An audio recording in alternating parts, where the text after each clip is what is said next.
Time's up, game over. I see right through your lies. Time's up, game over.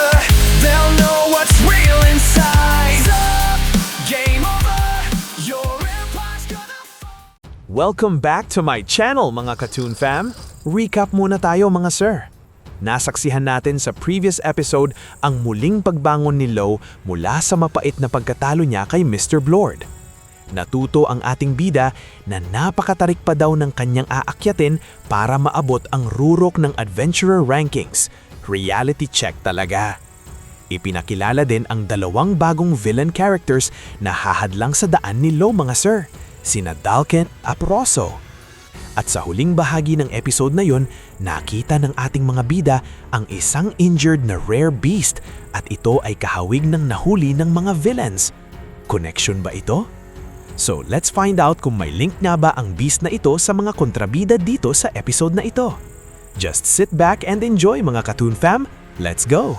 Magpapatuloy ang kwento natin mga sir, kung saan naputol sa nakaraang episode. After pigilan ni Rook si Lo para atakihin ang naturang rare beast, nilapitan ito ni Rook para suriin ng mabuti. Habang dahan-dahang inansheath ni Lo ang kanyang espada, nagtanong siya kay Rook kung bawal ba daw niyang atakihin ito. Sumagot naman si Rook ng firm, bawal daw talaga, no questions asked.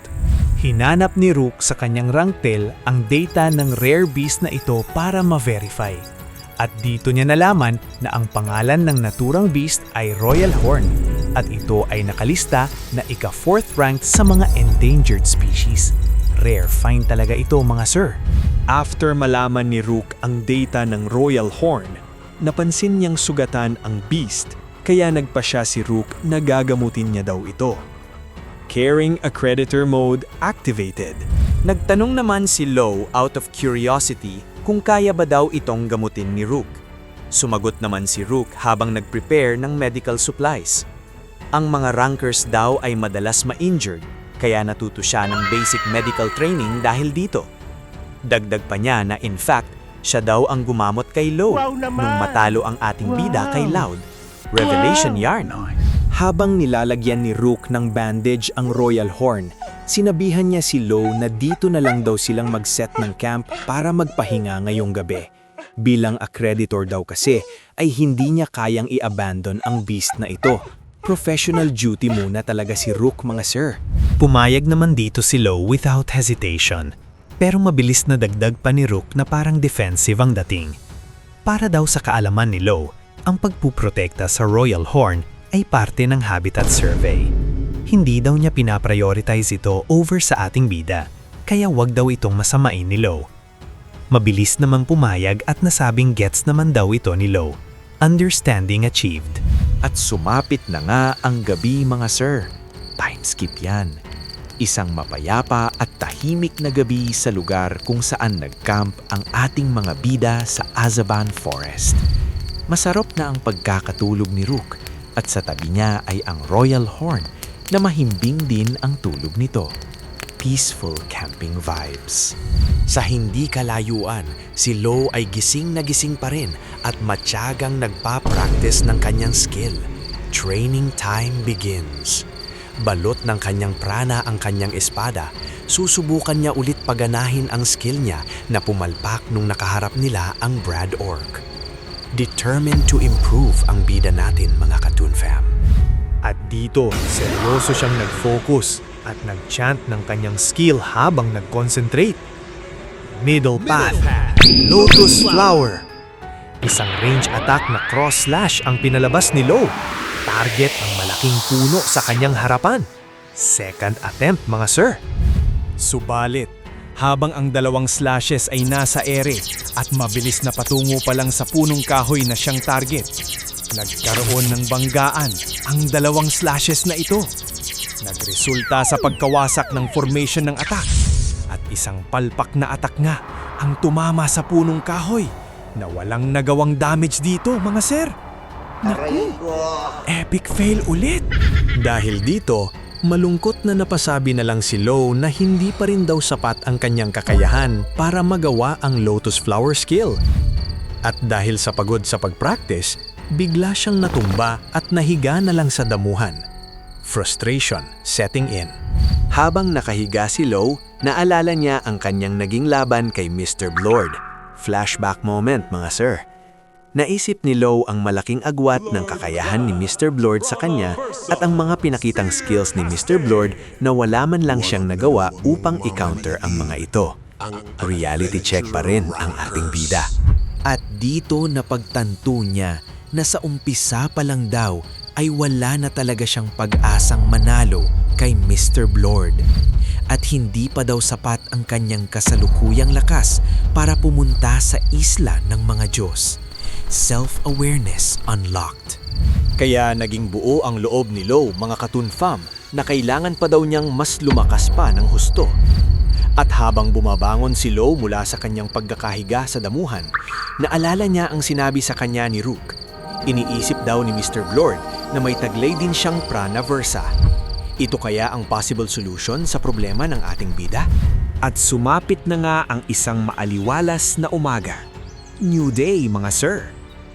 Isang nakakabinging tili ni Rook ang gumising kay Lo sa kanyang pagkakatulog. Wow! Naging alarm clock si Rook. Mabilis na tumayo si Lo at nagtanong kay Rook kung ano nga ba daw ang problema niya. Natatakot naman na sumagot si Rook na ang Royal Horn daw ay bigla na lang naging wild o aggressive sa kanya. Naku, panic mode si Rook. At dito nga makikita natin na mukhang nakabawi na ng lakas ang Royal Horn. At ito ay nagagalit at gustong matikman ang lasa ni Rook mga sir. Threat level increasing. Napansin ni Lo na parang healthy na daw yata ang beast na ito. Nagpaliwanag naman si Rook habang kinakabahan pa rin. Ang mga Royal Horn daw ay talagang likas na mabibilis mag-recover. Kaya ang kuunting treatment na ginawa niya ay sapat na daw para makabawi ito ng lakas sa maikling panahon. Nice! May fast healing ability. Dugtong pa ni Rook na ang Royal Horn daw na ito ay isa pa lamang tuta. At ang mga Royal Horn Cubs daw ay likas na mababait sa mga tao. Kaya kung nagagalit ito sa kanila na yon, ang ibig sabihin daw nito ay isang tao ang sanhi ng injury ng beast na ito. Deduction skills, mga sir. Hindi naman nagets ni Lo ang logic, kaya nagpaliwanag pa si Rook para maklarify. Kung titingnan daw nila ng mabuti ang sungay ng naturang beast, parang iba daw ang pagkakaukit nito. Kaya sa tingin daw ni Rook, isang poacher ang may gawa nito. Evidence found, parang detective yarn. Dagdag pa ni Rook habang nag-explain ng detailed. Ang sungay daw ng mga Royal Horn ay isang gamot sa sari-saring karamdaman, medicinal properties. Kaya naman daw sa nakaraang panahon, ang mga Royal Horn ay lantarang hinuhuli. At ito daw ang naging rason kung bakit sila ay naging endangered species sa kasalukuyan. Wow, may sad history pala mga sir. Sa ngayon daw, ang poaching ay ipinagbabawal na, pero ang sungay ng Royal Horn ay nananatiling valuable pa rin. Kaya naman ang mga beast na ito ay hinahunting pa rin hanggang ngayon ng illegal. At ang mga sungay daw ay tinatawag na unicorns sa black market. Mukhang ito na ang connection sa villains earlier.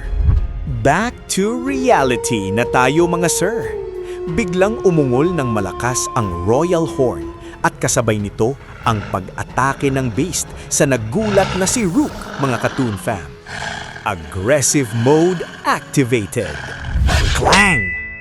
Buti na lang mabilis ang reflex ni Lo at nagawa niyang i-block ng kanyang espada ang ginawang pag-atake ng Royal Horn kay Rook. Protective partner mode mga sure. Dahil sa ginawa ni Lo, nabigla at nayanig ang diwa ng Royal Horn. Kaya naman ito ay natakot kay Lo mga sir. At dahil sa matinding pagkatakot nito, mabilis na tumakbo ito palayo sa ating mga bida. Sinubukan naman ni Rook na pigilan ang Royal Horn. Subalit dahil sa matinding takot, mabilis itong nakaalis. Kaya wala nang nagawa si Rook mga sir. Escape successful. Nagsalita si Lo habang nag-o-observe. Parang natakot daw ang Royal Horn sa kanya. Kaya tinanong niya si Rook kung dapat bang sundan niya ito. Sumagot naman si Rook habang pinuntahan niya ang kanyang damit. Oo daw, at dagdag pa niya na although ginamot niya na ito, hindi pa rin daw ito fully recovered. Nako, mukhang follow-up needed. Dugtong pa ni Rook habang nagbibihis.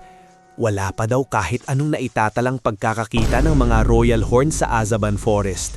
Kaya naman daw, isa ito sa mga kasama ng kanilang habitat survey. Rare sighting nga. Nang maintindihan na ni Lo ang mga detalye na binigay ni Rook, dali-dali siyang nagbihis din at nagsabi na mauuna na daw siyang habulin ang royal horn. Chase sequence incoming. Nagpaalala naman si Rook sa ating bida na dapat daw ay mag-ingat ito dahil hindi daw nila alam na baka maraming poachers ang umaaligid sa paligid lang nila. Warning issued mga sir. Nagtanong naman si Lo ng something practical, kung ano ba ang dapat niyang gawin kung maka-encounter siya ng poacher. Pero hindi naman agad na gets ni Rook ang ibig sabihin. Kaya naman seryosong nagtanong ulit si Lo para maklarify. Magra-rank up ba daw siya kung magagawa niyang talunin ang mga poachers?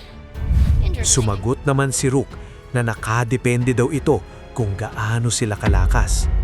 Pero most likely, oo naman daw. Wow naman! Opportunity spotted yan sa ating bida. Wow! At nang magets ni Lo na pwede din siyang mag-rank up via pagtalo sa mga poachers, mabilis siyang nag-sprint habang nagsasabi na kung ganun daw, yun ang talagang gagawin ng ating bida.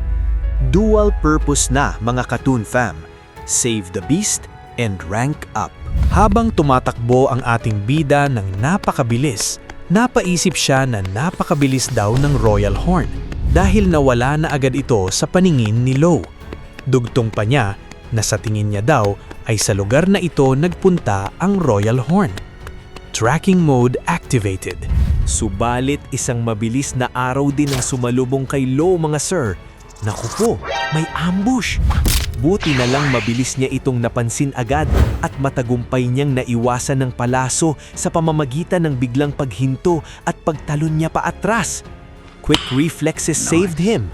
Ngunit sa likod ng ating bida, may isang figura ang biglang lumitaw ng mabilis at nagsalita habang nakahandang hiwain si Lo. Ang sabi ng figura, malas lang daw si Lo sa araw na ito at tinawag pa ang ating bida na isang poacher. Teka, mistaken identity to! Dugtong pa ng figurang ito. Wala lang daw sila sa mood ngayon, kaya pasensya na daw kay Lo dahil katapusan niya na. Death threat mga sir. Mabilis naman naghanda si Lo para ipari ang atake ng figurang umatake sa kanya. Defensive stance ready. Klang! Isang manakas na banggaan ng dalawang espada ang naganap mga sir. Matagumpay na napari ni Lo ang atake ng di pa kilalang lalaki sa tulong ng kanyang prana. At nagulat naman ang lalaking ito sa ginawa ng ating bida.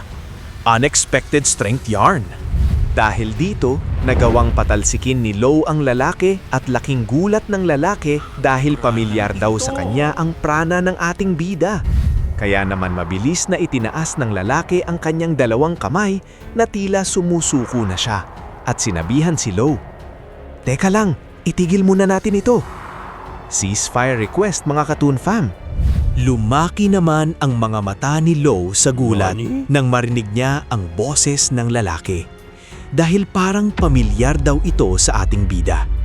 Familiar voice detected. Sino kaya siya mga sir? At dito nga ipinakita kung sino ang lalaking biglang umatake kay Lo. Hawak ang kanyang espada habang nakataas pa ang dalawang kamay. Kasunod nito ang paglingon ni Lo sa kanyang likod at tiningnan niya ang batang may hawak na pana habang nakatayo ito sa sanga ng puno. Two familiar figures revealed. Nag-isip muna si Lo kung sino nga ba ang dalawang pamilyar na taong ito.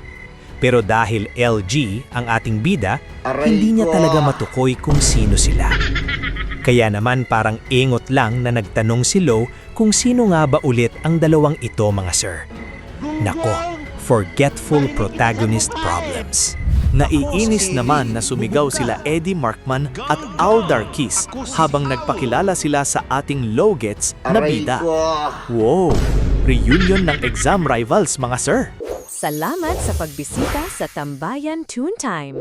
Munting tahanan ng mga kwentong para sa inyo. Balikan muna natin mga Katoon Fam ang araw pagkatapos ng ginawang Adventurer Ranking Registration Exam, Flashback Time.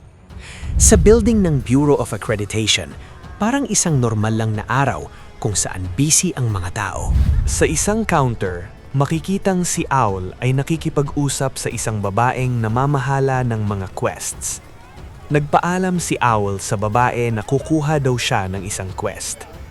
Sumagot naman ang babae na sure daw at nagtanong kay Owl kung anong kategorya daw ang gusto niya. Sumagot naman si Owl na para daw ito sa isang adventurer. New registration yarn. Sa likod naman ni Owl, mabilis na tumatakbo pabalapit si Eddie na parang late na ito sa school. Habang binati ni Eddie ang babae ng good morning. Rushed entrance. For sure malapit lang ang bahay ni Eddie, mga Katoon Fam. Parang ikaw, no? Anyhow, back to our story. Humihingal na sinabi ni Eddie sa babae na kailangan niya daw ng isang quest. Napansin naman ni Owl na parang pamihiyar sa kanya ang boses ng dumating, kaya nilingon niya ito. Pero kasabay naman pala ito ng paglingon din kay Owl ni Eddie, kaya parehas silang nagulat nung magkasalubong ang mga mata nila. At isang awkward moment ang naganap sa magkaribal na ito, mga sir. Unexpected encounter. Matapos ng tagpo na ito, pumunta muna ang dalawa sa isang sulok para sanang makapag-usap ng mabuti. Subalit, dahil parehong mataas ang kanilang mga ego, isang katahimikan lang ang bumalot sa paligid ng dalawa. Nako, isang pride standoff. Sinubukan nilang dalawa na magsimula ng isang topic para i-break ang ice.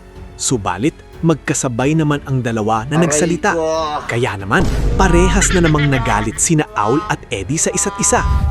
Ang sabi ni Eddie, mauna na daw magsalita si Owl. Pero ang buwelta naman ni Owl, dapat mauna daw si Eddie. Parang mga batang nag-aaway lang, mga Katoon Fam.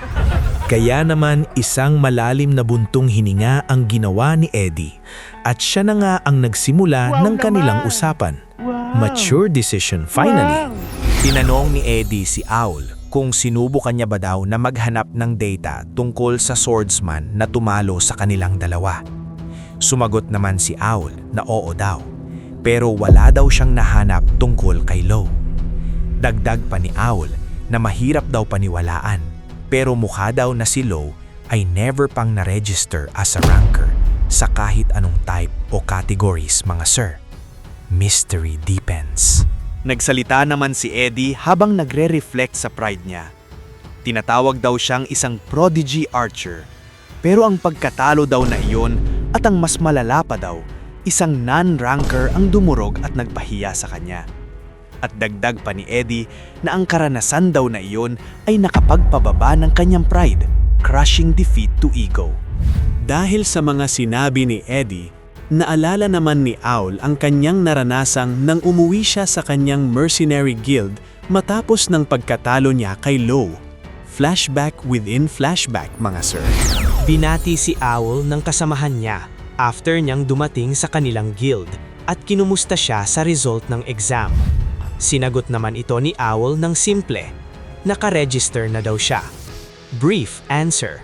Natuwa naman ang isa pang kasamahan ni Owl at nagsabi na expected na daw nila yun dahil si Owl ang kanilang captain. Full confidence yarn.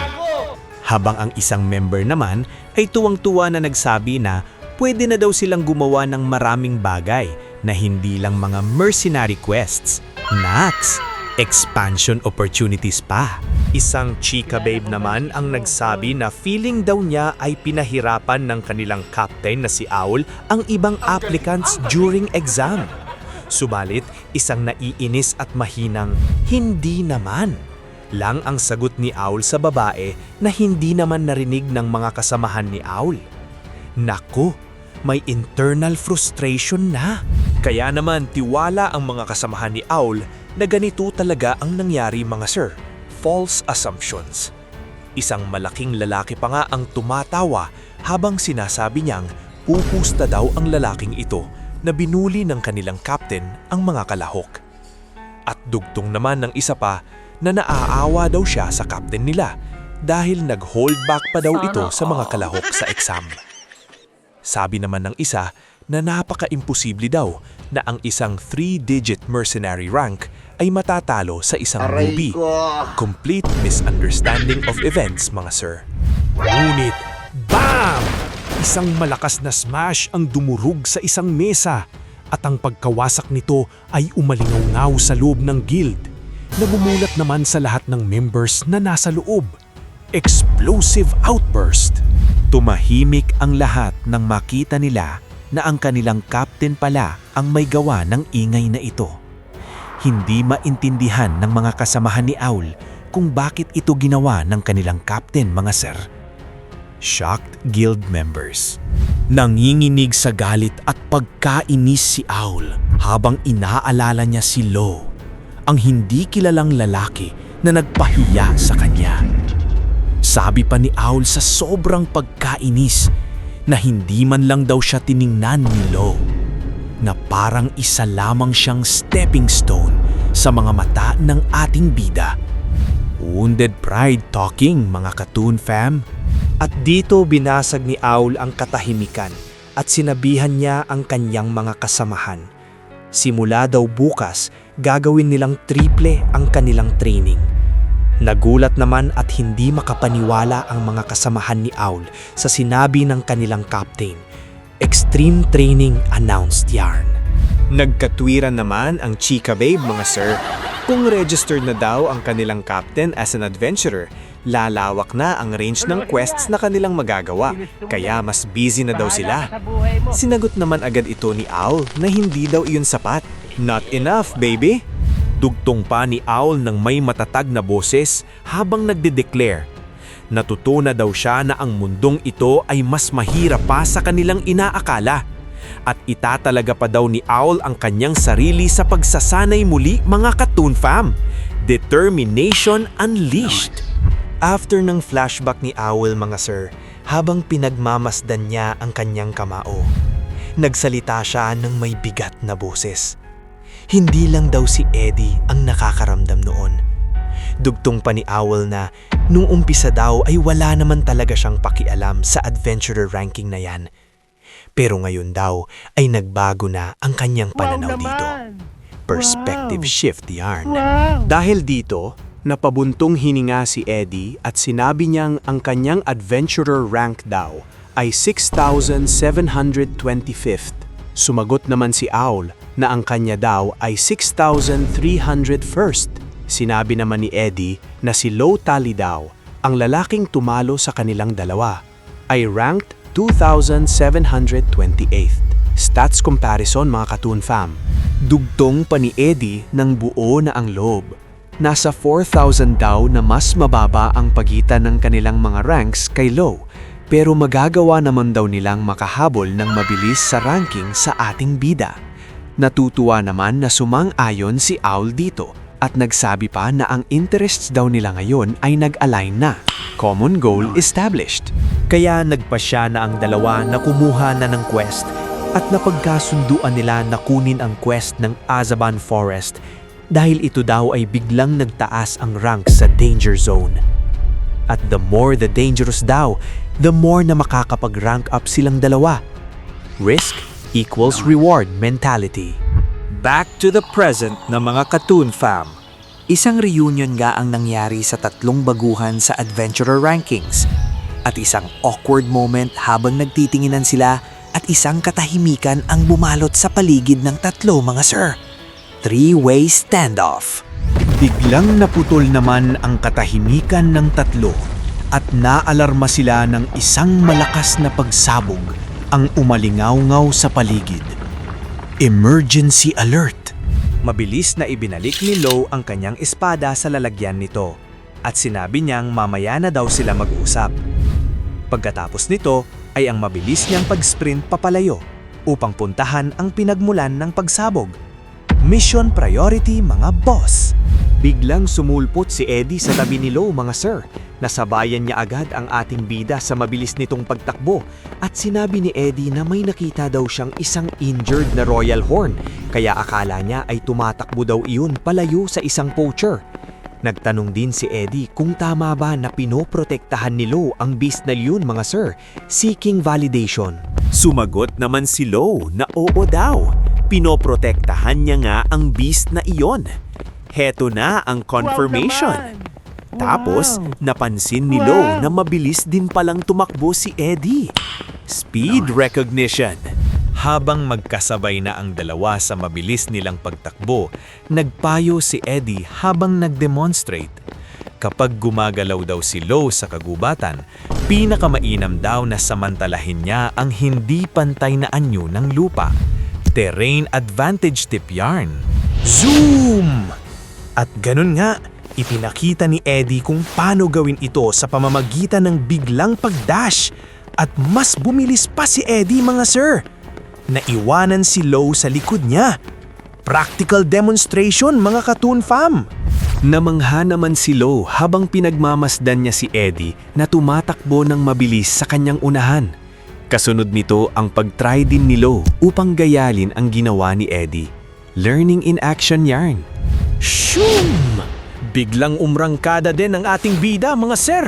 Matagumpay na nagaya ni Lo ang ipinakitang pag-dash habang nag-sprint ni Eddie at madaling naabutan ni Lo si Eddie. Quick learner ang ating bida, mga Katoon Fam. Nung makasabay na si Lo kay Eddie sa mabilis nilang pagtakbo, sinabihan agad ni Eddie habang nag-scout ahead. May isang mas malakas na beast daw ang sinusubukang kainin, ang maliit pang Royal Horn. Wow! Situation update. At dito nga, mga sir, nakita ni Lo ang isang malaking halimaw na may hawig sa isang anglerfish at ito ay may maraming tentacles. At nahuli nito ang kawawang Royal Horn na sinusubukang kainin. Rescue mission confirmed. Mabilis na naghanda si Lo at Eddie upang sugurin ang halimaw na ito.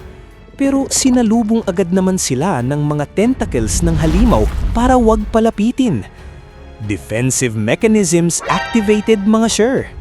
Mabuti na lang mabilis ang reflex ni Lo at nagawa niyang protektahan ang kanilang sarili laban sa tentacles sa pamamagitan ng paghiwa niya dito.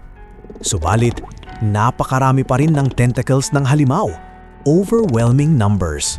Kaya naman, nag-analyze muna si Lo sa sitwasyon nila habang nagdi-defend pa rin. Mahirap daw makalapit sa halimaw na ito at balak niya sanang subukang magpakawala ng kanyang skill na Gale Slash. Pero binawi niya agad ito dahil baka daw makasamang matamaan niya din ang Royal Horn sa kanyang slash attack. Collateral damage concern. At dahil dito, nagtanong si Lo kay Eddie kung magagawa daw ni Eddie na makapag-create ng opening para sa kanya. Teamwork request. Sumagot naman si Eddie na paano niya naman daw ito gagawin sa sitwasyon nila ngayon. Valid question. Buti na lang isang pamilyar na boses ang nagbigay sa kanila ng instructions. Ang boses na ito ay galing kay Owl na nasa likod na pala ni Lo at Eddie, third party arrival. Ang sabi ni Owl, patamaan daw ni Eddie ang mata ng halimaw. Kasunod nito, sinabihan niya din si Lo na sumugod lang daw siya sa harapan ng halimaw. Tactical commands issued, mga Katoon Fam. At dahil sa clear instructions ni Owl, mabilis na kumilos sila Lo at Eddie ayon sa sinabi ni Owl. Coordinated attack yarn, mga sir. Nagpakawala ng magkasabay na 2 araw si Eddie at kasunod naman ito ang pagsugod ni Lo sa halimaw. Execution phase commence. At ganun na nga, umalingaw-ngaw ang iyak ng halimaw dahil nasapul ni Eddie ang mga mata nito. Habang patuloy naman sa mabilis na pagdash si Lo, papalapit sa umiiyak dahil sa pagkabulag na halimaw. Phase 1 success. At nang makalapit na si Lo sa halimaw, biglang lumitaw naman si Owl malapit sa isang puno na nasa gilid lang ng halimaw. At sumigaw si Owl kay Lo na hiwain niya daw ang mga paa ng halimaw na ito. Next instruction. Hindi naman nagdalawang isip si Lo mga sir na targetin ang mga paa ng halimaw. Trust in the plan. Kaya naman mabilis na nag-slide si Lo upang malapitan ang mga paa ng halimaw. Tactical positioning yarn. Slash! At ganun nga mga sir, isang matagumpay na slash mula kay Lo ang humati sa mga paa ng kawawang halimaw. Dahil nabulag na nga ito, tapos napilay pa, double disability. Kaya naman isang napakalakas na ungol ang umalingaw-ngaw sa paligid dahil sa damage na natanggap ng halimaw mga sir. At hindi pa tapos ang kamalasan ng halimaw na ito dahil si Owl ay may plano pang kasunod mga Katoon Fam. Mabilis niyang sinabihan si Lo na kunin daw agad ni Lo ang Royal Horn at tumakbo agad sila. Extraction command initiated. Ginawa naman agad ito ni Lo nang walang tanong-tanong mga sir. Immediate compliance. At nang makalayo na si Lo buhat ang Royal Horn, mabilis na chinap ni Owl ang punong kahoy para patumbahin ito gamit ang kanyang espada. Finishing move preparation. At isang malinis na chop ang nagawa ni Owl na parang gumamit siya ng chainsaw mga sir. Kasunod nito ang pagtumba ng nahating kahoy patungo sa hindi makagalaw na halimaw. Lumberjack skills yarn. Boom! Napisa mga sir ang kawawang halimaw ng madaganan ito ng kahoy na pinatumba ni Owl. At successful naman na nakalayo na si Lo at ang Royal Horn kaya safe sila sa nangyari. Mission accomplished. Matapos nito, pinuri ni Eddie ang binigay na instructions ni Owl habang nag-a-assess ng teamwork. Ang sabi ni Eddie, hindi na daw masama yun at isang magandang instructions ang binigay ni Owl sa kanila. Sumagot naman si Owl na nasanay na daw kasi siyang magbigay ng utos sa kanyang mga tauhan. Leadership experience showing. Nainis naman na sumagot si Eddie na hindi daw siya tauhan ni Owl. Pride preservation mga sir. Habang patuloy na nag-uusap sina Eddie at Owl tungkol sa natapos nilang teamwork, tahimik naman silang pinagmasdan ni Lo sa hindi kalayuan. Observer mode. At dito naalala ni Lo ang mga naging reaction at mga agam-agam ng mga accreditors nung sinabi niya ang goal niya gustong marating. Flashback to Doubters. At habang pinagmasdan ni Lo ang nakabulagtang halimaw na wala ng buhay, napagtanto ng ating bida habang nagre-reflect. Ang swordsmanship lang daw ay hindi sapat para siya ay makaakyat sa tuktok ng adventurer rankings. Reality sinking in. At dugtong pa ni Lo ng may conviction habang nagde-declare sa sarili. Kailangan daw niyang matuto pa ng iba pang mga bagay maliban sa espada lang. Growth mindset unlocked. Teamwork, strategy at iba pang skills, lahat yan kailangan para maabot ang rurok ng adventurer rankings. Sa susunod na kabanata, ano kaya ang matututunan ni Lo mula kay Eddie at Owl? Magsasama ba silang tatlo sa quest? At ano ang mangyayari sa Royal Horn? Abangan ang next episode, mga Katoon Fan. Maraming salamat po sa mga nanood at nakinig sa kwentong ito. Kung nagustuhan nyo, can I get a like and subscribe from you? Malaking bagay at tulong po ito para mag-grow ang munting channel na ito. Don't hesitate to leave a comment na rin po. Again, thank you very much mga Katoon Fam. Before I finish this fight, quick plug, subscribe to my channel or you'll miss how it ends.